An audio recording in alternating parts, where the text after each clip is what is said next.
বদনজর বা চোখ লাগা। বদনজর কি? নজর অর্থ চোখ বা দেখা বা দৃষ্টিপাত। যখন কেউ কোনো ব্যক্তি বা জিনিসের প্রতি আশ্চর্য হয়ে কিংবা মজা করে অথবা হিংসা করে দৃষ্টি নিক্ষেপ করে, বারাকাল্লাহ ফিকা বা বারাকাল্লাহ ফি বা মাশা আল্লাহ দোয়া না বলে মনে মনে বা সশব্দে তার গুণাগুণ বর্ণনা করে, তখন শয়তান সে সময় বর্ণিত ব্যক্তি বা জিনিসের মাঝে ঢুকে আল্লাহর কাউনি তথা সৃষ্টিগত অনুমতিক্রমেই ক্ষতি করে।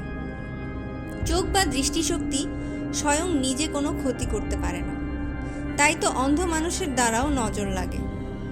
সাধারণত চোখ দ্বারা দেখার পরই দোয়া ছাড়া গুণাগুণ বর্ণনা করলে বর্ণিত ব্যক্তির সমস্যা হয় বলে বদনজর বা ইভিল আই বলা হয়।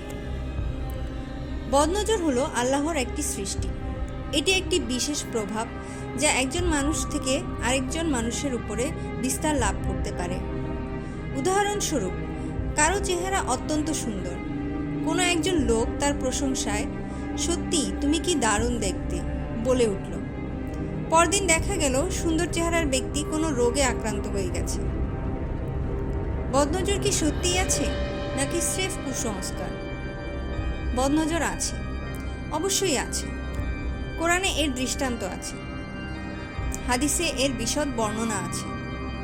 বদনজর বা আল আইনে বিশ্বাস করা ইমানের অংশ।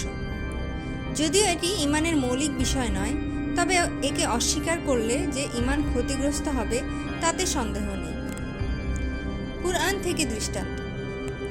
আল্লাহ সুবহানাল্লাহ তাআলা সূরা ইউসুফে বলেন, তিনি বললেন, ইয়াকুব আলাইহিস সালাম বললেন, হে আমার সন্তানেরা, শহরে প্রবেশের সময় তোমরা সবাই একই দরজা দিয়ে প্রবেশ করো না, বরং পৃথক পৃথক দরজা দিয়ে প্রবেশ করবে। আল্লাহর কোনো বিধান থেকে আমি তোমাদেরকে রক্ষা করতে পারি না। নির্দেশ আল্লাহরই চলে, তারই উপর আমি ভরসা করি, আর ভরসাকারীদের উচিত তার উপরেই ভরসা করা। সূরা ইউসুফ আয়াত 67। ইবনে আব্বাস রাদিয়াল্লাহু তাআলা আনহু, ইমাম মুজাহিদ রহমতুল্লাহ আলাই, কাতাদাহ রহমতুল্লাহ আলাই সহ প্রথিত যশা মুসাফিরগণ এই আয়াত প্রসঙ্গে বলেন, ইয়াকুব আলাইহিস সালাম সন্তানদের ব্যাপারে লোকদের বদনজর লাগার আশঙ্কা করেছিলেন, কারণ তারা স্বাস্থ্যবান ও সুন্দর চেহারার অধিকারী ছিল। এজন্য সন্তানদের শহরে প্রবেশের সময় আলাদা আলাদা প্রবেশ করতে বলেছেন। পাশাপাশি এটাও উল্লেখ করে দিয়েছেন, এসব বদনজর তো আসলে আল্লাহর তৈরি নিয়ম, এখানে তার অর্থাৎ ইয়াকুব আলাইহিস সালামের কিছু করার নেই, আল্লাহর উপর ভরসা ছাড়া। তাফসির ইবনে কাসির। আল্লাহ তাআলা বলেন, আর কাফিররা যখন উপদেশবাণী শুনে তখন তারা যেন তাদের দৃষ্টি দ্বারা তোমাকে আছড়ে ফেলবে, আর তারা বলে, এ তো এক পাগল। সূরা আল কলম আয়াত 51।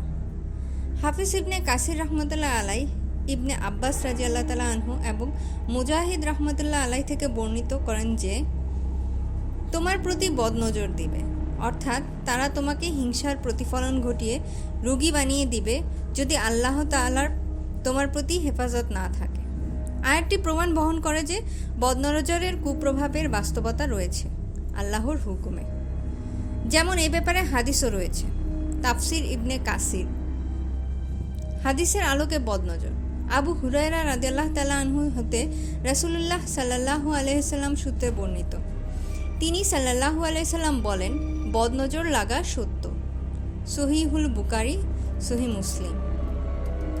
হাদিস নম্বর 5594, 5595। সুনান আবু দাউদ। হাদিস সহিহ মুতাওয়াতির। মহানবী সাল্লাল্লাহু আলাইহি সাল্লাম বলেন, আমার উম্মতের অধিকাংশ লোকের আল্লাহর সিদ্ধান্ত ও ফয়সালার পরে মৃত্যু হয় বদনজরে আক্রান্ত হয়ে। সহিহ আল জামে 4022, সিলসিলা সহিহা। আসমা ইবনে উসাইম রাদিয়াল্লাহু তাআলা আনহা থেকে বর্ণিত যে তিনি নবী করিম সাল্লাল্লাহু আলাইহি ওয়াসাল্লামের নিকট আবেদন করেন যে জাফরের সন্তানদের নজর লাগে, আমি কি তাদের জন্য ঝাড়ফুঁক করব? উত্তরে নবী সাল্লাল্লাহু আলাইহি সাল্লাম বললেন, হ্যাঁ, কোনো বস্তু যদি তকদিরকে অতিক্রম করত তবে বদনজর তা অতিক্রম করত। তিরমিজি। হাদিস নাম্বার 2059। সুনানে ইবনে মাজাহ, সহিহ মুসনাদে আহমদ।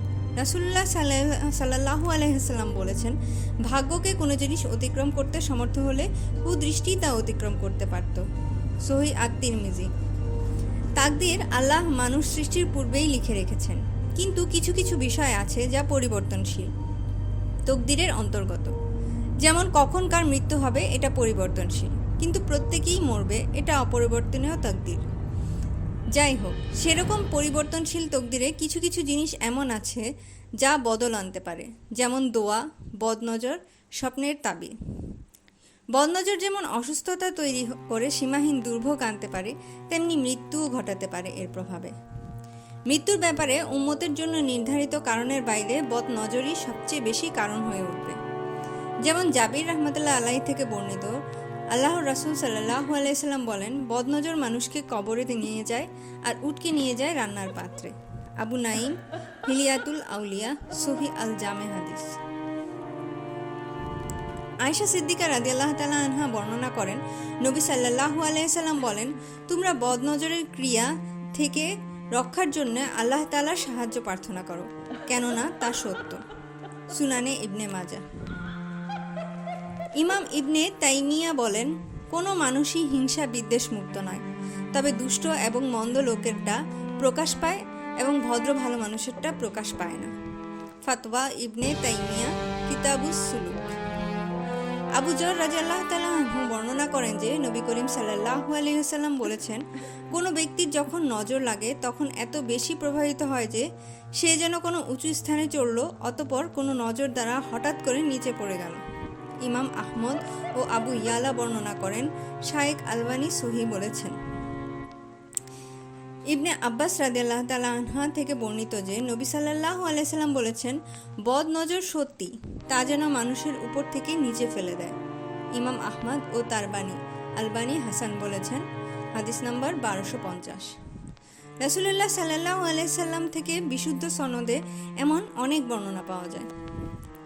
বদনজরের আলামত সমূহের অন্যতম, বদনজর কখনো রোগের কারণ হয়, আবার কখনো সরাসরি ক্ষতি করে।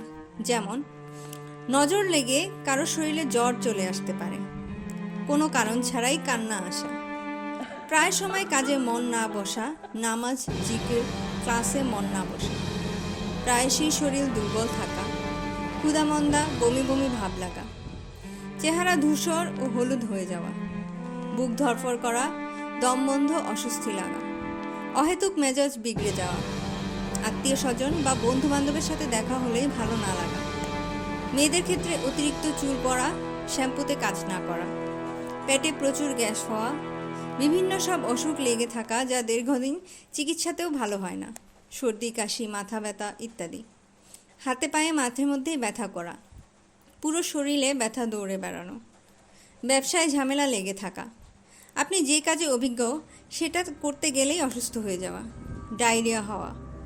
নজর কখনো হৃদরোগের কারণও হতে পারে, ফসল কিংবা গাছের ফলও নষ্ট হয়ে যেতে পারে, এমনকি বাড়ি গাড়ি সম্পদ নষ্ট হতে পারে, ইত্যাদি ইত্যাদি। উল্লেখিত বিষয়গুলো এমন না যে শুধু বদনজরের কারণেই এসব হয়, অন্য কারণেও হতে পারে, তবে এর মাঝে কয়েকটা থাকলে আপনি ধরে নিতে পারেন আপনার কিছু না কিছু সমস্যা আছে। একজন মুসলিম হিসাবে আমরা রোগের অন্যান্য কারণ অনুসন্ধান করার পাশাপাশি রুকাইয়ার চিকিৎসা গ্রহণ করতে সচেষ্ট হব ইনশাআল্লাহ। এবার সবচেয়ে গুরুত্বপূর্ণ আলোচনা, বদনজর থেকে বাঁচার জন্য কি করণীয়।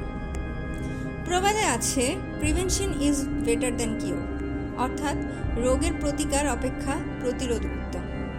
বদনজর যদি লেগেই যায় তবে অবশ্যই রুকাইয়া করতে হবে, কিন্তু লাগার আগেই সতর্কতা ব্যবস্থা অবলম্বন করা সর্বোত্তম।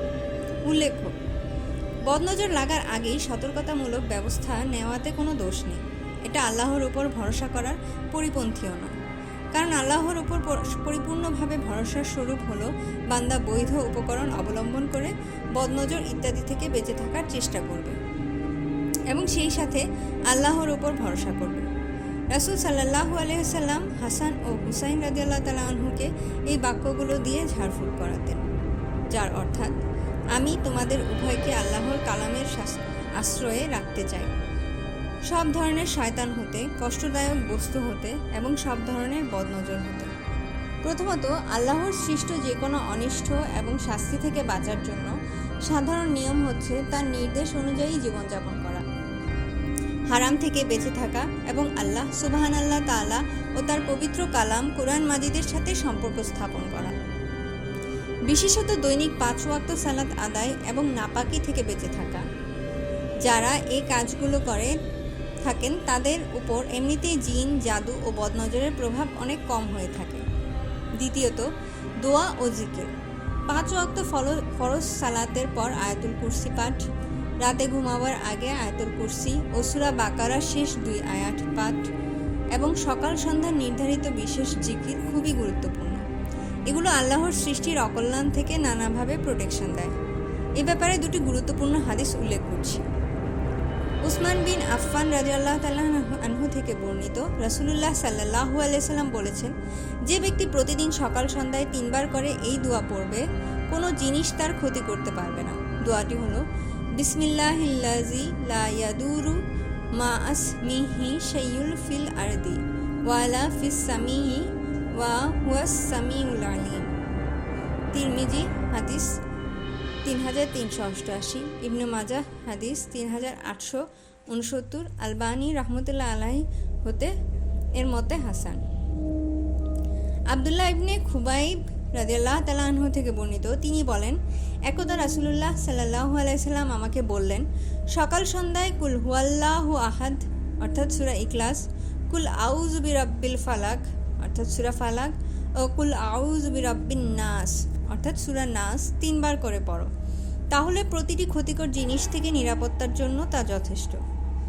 তিরমিজি হাদিস 3575, আবু দাউদ হাদিস 5082। তৃতীয়ত, আমাদের দৈনন্দিন কাজকর্মে সতর্কতা অবলম্বন। এ ব্যাপারে সুন্নাহর আলোকে কতিপয় পরামর্শ উল্লেখ করা যাচ্ছে। আল্লাহর ইচ্ছায় ভালো কিছু লাভ করলে তা অতিরিক্ত প্রচার না করা। রাসূল সাল্লাল্লাহু আলাইহি সাল্লাম বলেছেন, নিজের প্রয়োজন পূরণ হওয়া পর্যন্ত সেটা গোপন রাখার মাধ্যমে সাহায্য লাভ করো, কেননা প্রতিটি নিয়ামত লাভকারীর সাথেই হিংসুক থাকে। তাবারানী। আল্লাহ আমাদের যে নিয়ামতগুলো দিয়ে থাকেন সেগুলোর ব্যাপারে তার শুকরিয়া আদায় করা এবং মানুষের কাছে সেগুলো প্রচার করা থেকে বিরত থাকা, যেমন অহেতুক নিজের সম্পদ, সন্তান, পরিবারের ব্যাপারে অন্যের কাছে প্রশংসা না করা, ছেলেদের জন্য নিজের স্ত্রী এবং মেয়েদের জন্য নিজের স্বামীর গুণকীর্তন অন্যদের সামনে না করা, এগুলো বর্জন করা জরুরি। নিজেদের ব্যক্তিগত অ্যাচিভমেন্টগুলো নিয়ে পাবলিকলি বেশি কথা না বলা, যেমন ব্যবসায় অত টাকা লাভ হয়েছে, চাকরিতে বেতন বেড়েছে ইত্যাদি। নিজের বা নিজের পরিবারে ভালো সংবাদ বলতে হলে তার মধ্যে যেন আল্লাহর জিকির থাকে, সেদিকে খেয়াল করা, যেমন আলহামদুলিল্লাহ পরীক্ষায় অনেক ভালো করেছি, কিংবা আল্লাহর রহমতে এবছর ব্যবসায় লস হয়নি ইত্যাদি। এখন অন্য কেউ যদি আপনার কিছুর প্রশংসা করে তাহলে উনি জিকির না করলে আপনার উচিত হবে জিকির করা। উদাহরণস্বরূপ, কেউ বলল, ভাই আপনার ছেলেটা তো অনেক কিউট, আপনি বলুন আলহামদুলিল্লাহ অথবা মাশাআল্লাহ। মনে মনে বলুন, আল্লাহর কাছে বদনজর থেকে আশ্রয় চাচ্ছি। রাসূলুল্লাহ সাল্লাল্লাহু আলাইহি ওয়াসাল্লাম বলেছেন, তোমাদের কেউ যখন নিজের মধ্যে অথবা তার সম্পদের মধ্যে অযথা অথবা তার ভাইয়ের মধ্যে আশ্চর্য কিছু দেখতে পায়, তখন সে যেন তার জন্য বরকতের দোয়া করে, কেননা নজর লাগা একটি বাস্তব সত্য। সহিহুল জামে হাদিস 556, সিলসিলা সহিহা হাদিস 2572। নিজের ছবি, ব্যক্তিগত মুহূর্ত, আনন্দের সময় ইত্যাদি ছবি তুলে বা পোস্ট করে ফেসবুকে আপলোড করার অভ্যাস ত্যাগ করা। ফেসবুক, টুইটার, ইনস্টাগ্রামের মতো পাবলিক জগতে এগুলোকে হাইলাইট না করা। এই পয়েন্টটাতেই সম্ভবত আমরা সবচেয়ে পিছিয়ে আছি। বিশেষত স্বামী স্ত্রীর আনন্দময় মুহূর্ত, বাচ্চাদের ছবি এসব পাবলিকলি পোস্ট করলে ক্ষতির ঝুঁকি থাকে সবচেয়ে বেশি। কেবল বদনজরই না, এসব ছবির মাধ্যমে শত্রুতাবশত ব্ল্যাক ম্যাজিক করার অনেকগুলো বাস্তব ঘটনা বিভিন্ন স্থানে ঘটেছে। চতুর্থত, অন্যরা যাতে আমার নজর লাগা থেকে বেঁচে যায় সেজন্য করণীয়। এ ব্যাপারে ইমাম বাইহাকী বর্ণনা করেন, আনাস রাদিয়াল্লাহু তাআলা আনহু থেকে বর্ণিত, রাসূলুল্লাহ সাল্লাল্লাহু আলাইহি সাল্লাম বলেন, কোনো পছন্দনীয় বস্তু দেখার পর যদি কেউ বলে মাশাআল্লাহু লা কুওয়াতা ইল্লা বিল্লাহ, অর্থাৎ আল্লাহ যা চেয়েছে তেমন হয়েছে, আল্লাহ ছাড়া কারো ক্ষমতা নেই, তাহলে কোনো বদনজর ইত্যাদি বস্তুর সেটার ক্ষতি করতে পারবে না। অন্যের ভালো জিনিসের প্রশংসা করার সময় আল্লাহর জিকির রাখতে হবে। যেমন কারো ফুটফুটে সন্তান দেখে ওয়াও দারুণ জাতীয় কথা না বলে এভাবে বলা, মাশা আল্লাহ, আপনার সন্তানের হায়াতে আল্লাহ বারাকাত দান করুন। সুন্দর বা মনোমুগ্ধকর কিছু দেখলে কি সুন্দর, হেব্বি, অসাম জাতীয় এক্সপ্রেশন না দিয়ে আমরা আল্লাহর কাছে এই জিনিসের বরকতের জন্য দোয়া করব। এতে করে আর নজর লাগার ভয় থাকবে না। সোজা কথা, আমাদের বর্ণনা ও প্রশংসাগুলো যেন আল্লাহমুখী হয়। আমাদের অনেকের জীবনের অনেক সমস্যা ছোট থেকে শুরু করে বড় জীবনকে একেবারে বিষিয়ে তোলার মতো অবস্থা সৃষ্টিকারী অনেক কিছুই হয়, যার পিছনে আমরা কোনো কারণ বা যুক্তি দাঁড় করাতে পারি না।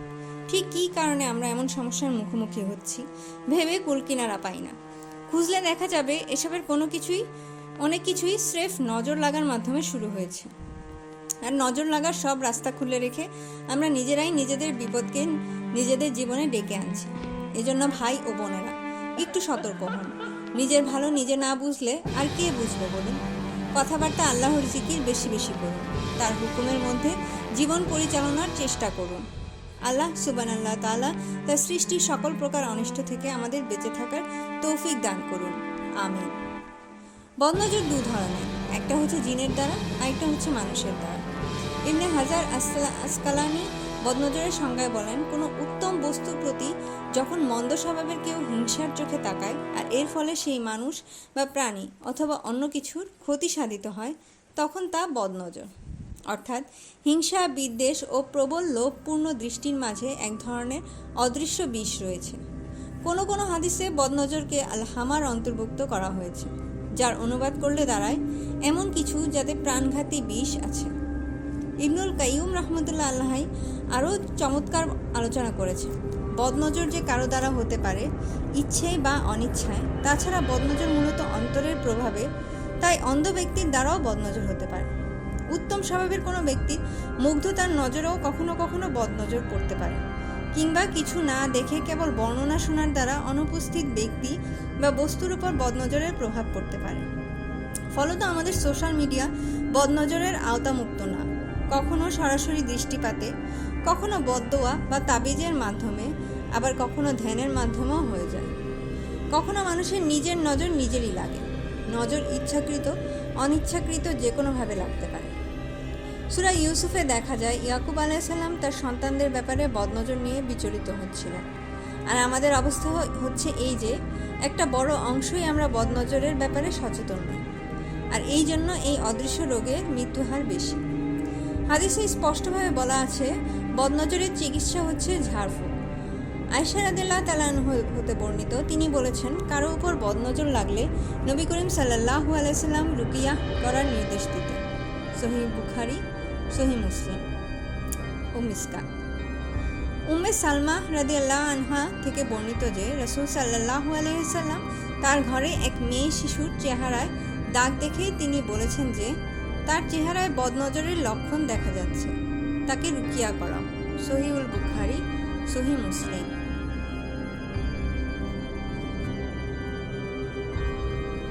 জিনের বদনজর মানুষকে লাগাতে পারে। আবু সাঈদ খুদরি রাহমাতুল্লাহ আলাইহি থেকে বর্ণিত, রাসূলুল্লাহ সাল্লাল্লাহু আলাইহি সাল্লাম আগে দোয়া করার সময় প্রথমে জিনের বদনজর থেকে পানাহ চাইতেন, তারপর মানুষের নজর থেকে পানাহ চাইতেন। পরে সূরা নাস, ফালাক নাজিল হওয়ার পর এই দুটি দোয়া করতেন। সুনান আত-তিরমিজি, সুনান ইবনে মাজাহ। বদনজর লাগলে কি করণীয়? চিকিৎসার প্রথম পদ্ধতি। বদনজরের একটি চিকিৎসা পদ্ধতি হচ্ছে, কার নজর লেগেছে সেটা যদি জানা যায় তবে ওই ব্যক্তির গোসল অথবা অজু করা পানি সংগ্রহ করে রোগীর পিঠে ঢেলে দেওয়া। এর ফলে আল্লাহর ইচ্ছায় রোগী আরোগ্য লাভ করবে। বদনজরের গোসলের পদ্ধতি। ইবনে শিহাব জুহরি বলেন, গোসলের পদ্ধতি যা আমরা আমাদের উলামাদের নিকট থেকে শিখেছি তা হলো, যে ব্যক্তির পক্ষ হতে নজর লেগেছে তার সামনে এক পাত্র পানি দেওয়া হবে। এরপর সেই ব্যক্তি পানি নিয়ে পাত্রে কুলি করবে। এরপর পাত্রে নিজের মুখ ধুবে। বাম হাতে ঢেলে ডান হাতের কবজি ও ডান হাতে ঢেলে বাম হাতের কবজি পর্যন্ত একবার করে ধৌত করবে। তারপর বাম হাত দিয়ে ডান কনুই এবং ডান হাত দিয়ে বাম কনুই ঢালবে। এরপর বাম হাতে ডান পায়ে আর ডান হাতে বাম পায়ে ঢালবে। এরপর বাম হাতে ডান পায়ের হাঁটু আর ডান হাতে বাম পায়ের হাঁটুতে ঢালবে, আর সব যেন পাত্রে হয়। এরপর লুঙ্গি বা পায়জামার ভিতরের অংশ পাত্রে ধৌত করবে, নিচে রাখবে না। অতঃপর সকল পানি রোগীর মাথায় একেবারে ঢালবে। ইমাম বাইহাকির সুনানে কুবরা। এই গোসলের বিধিবদ্ধতার প্রমাণ। রাসূলুল্লাহ সাল্লাল্লাহু আলাইহি সাল্লাম বলেছেন, নজর লাগা সত্য। যদি কোনো কিছু তাকদীরকে অতিক্রম করত তবে তা হতো বদনজর। অতএব তোমাদের মধ্যে কাউকে যখন এর জন্য গোসল করতে বলা হয়, সে যেন গোসল করে। সহিহ মুসলিম, সুনান আত-তিরমিজি।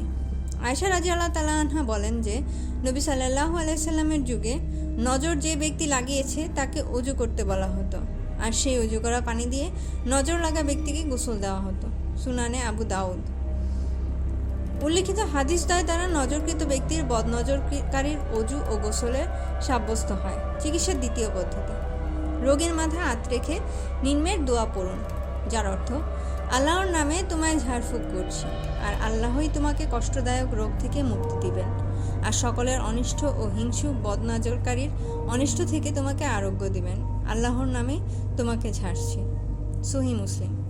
চিকিৎসার তৃতীয় পদ্ধতি। রোগীর মাথায় হাত রেখে এই দোয়া পড়ুন, যার অর্থ, আল্লাহর নামে ঝাড়ছি, তিনি তোমাকে মুক্ত করবেন এবং তিনি প্রত্যেক রোগ থেকে তোমাকে আরোগ্য দিবেন, এবং হিংসাকারীর হিংসার অনিষ্ট থেকে যখন সে হিংসা করে, এবং সকল বদনজরের অনিষ্ট থেকে আল্লাহ তোমায় রক্ষা করুক। সহিহ মুসলিম। চিকিৎসার চতুর্থ পদ্ধতি। রোগীর মাথায় হাত রেখে এই দোয়া পড়ুন, হে আল্লাহ, মানব জাতির প্রভু, তার কষ্ট দূর করে দাও এবং সুস্থ করে দাও। কেবল তুমিই রোগ মুক্তির মালিক, তোমার চিকিৎসা ব্যতীত আর কোনো চিকিৎসা নেই। তুমি এমন সুস্থ করে দাও যেন কোনো রোগ না থাকে। সহিহ বুখারী, কিতাবুত তিব। চিকিৎসার পঞ্চম পদ্ধতি।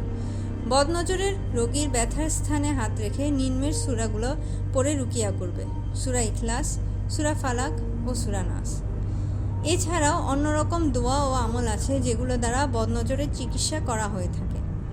বদনজরের রুকাইয়া সম্পর্কে জানতে নির্ভরযোগ্য রাকির যিনি রুকাইয়া করেন শরণাপন্ন হতে হবে। সকলকে অসংখ্য ধন্যবাদ আমাদের সঙ্গে থাকার জন্য। দয়া করে আমাদের চ্যানেলটি সাবস্ক্রাইব করে দেবেন এবং লাইক করে শেয়ার করে দেবেন। ধন্যবাদ।